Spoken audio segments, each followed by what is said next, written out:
Hoy vamos a hablar de Beatriz Ferro y uno de sus cuentos, un cuento que rescatamos en esta oportunidad del foro de Ciudad Ceba, del foro infantil Ciudad Ceba. Beatriz Ferro es una escritora argentina, autora de cientos de libros de cuentos, de teatro y poesía, muchos de los cuales fueron publicados en Madrid, en Londres, en Barcelona, en Milán, en Ámsterdam y también en Nueva York. Se destaca también en la creación y direcciones de colecciones de importantes editoriales argentinas, como así también en el asesoramiento de empresas periodísticas. Particularmente interesada en la comunicación visual y el diseño, crea con frecuencia el boceto de ilustraciones de sus obras. Sus letras de canciones forman parte del repertorio de diversos grupos musicales.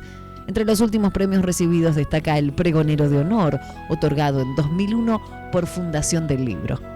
Y presten particular atención a esta reseña que se hace acerca de ella, especialmente este renglón donde habla de que es una mujer particularmente interesada en la comunicación visual y el diseño y que crea con frecuencia el boceto de ilustraciones de sus obras. Y esto se los digo para que agudicen el sentido a la hora de escuchar este cuento que mucho tiene que ver con ese aspecto de la escritora. El robo, el cuento de Beatriz Ferro.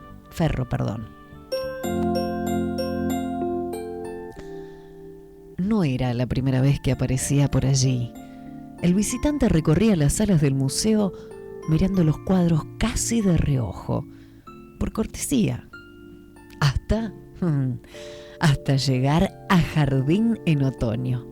Allí se detenía.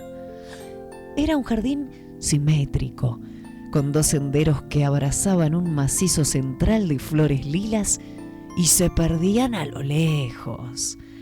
Arbustos como fondo del cantero florido, más arbustos y árboles frondosos en hilera, custodiando el lugar por ambos lados.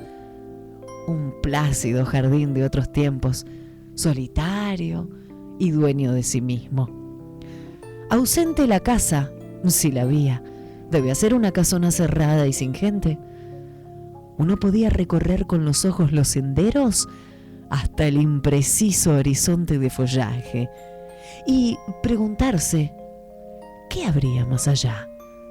Como si el jardín oficiara de antesala de otros paisajes, de otros mundos. Era un buen cuadro, uno de los más valiosos del museo. La primera vez que el guardián observó a aquel hombre menudo, arrobado ante la tela, no sospechó de él, pero la escena se repitió varias veces y su desconfianza creció con cada visita. En una ocasión lo sorprendió atisbando el perfil del marco como si quisiera ver el dorso del cuadro. Otra vez lo pescó mirando nerviosamente a uno y otro costado para asegurarse de que no había testigos.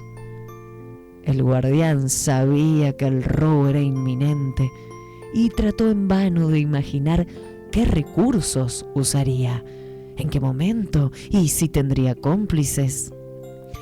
Un día de lluvia, el museo casi desierto, reapareció el visitante. Se sacudió unas gotas del impermeable y merodeó de sala en sala hasta llegar al cuadro. El guardián se ubicó estratégicamente en un ángulo desde donde no lo perdía de vista. Fueron unos minutos de descuido cuando tuvo que contestar un teléfono que nadie atendía, aunque volvió rápidamente a su puesto. Sí, rápidamente, pero el visitante ya no se veía. Corrió hacia el cuadro, pero no llegó a tiempo para impedir el robo. La sala estaba vacía. El guardián lo vio alejarse, inalcanzable. El hombrecito había llegado casi al final de uno de los senderos de Jardín de Otoño. Unos pasos más, y sin volver la cabeza, se esfumó detrás del muro de follaje. Lo único que quedaba de él era su impermeable en el piso, debajo del cuadro. Ya no volvería. No, ya no volvería. Ninguno de los dos han sido robados. Por un cuadro han regresado.